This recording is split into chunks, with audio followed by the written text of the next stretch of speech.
Ada City B blok. Dış cephe montalama dolu hasarı onarımını yaptık.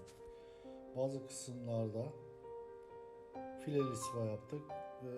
Çok az dolu hasar alan yerlerde de lokal onarım yapıp üzerine dekoratif sıva çektik. Sonra üzerine de astar ve boya yaptık. Ayrıca dış cephe, ön cephe giydirme cam temizliğini de sepetli mobilya işte yaptık.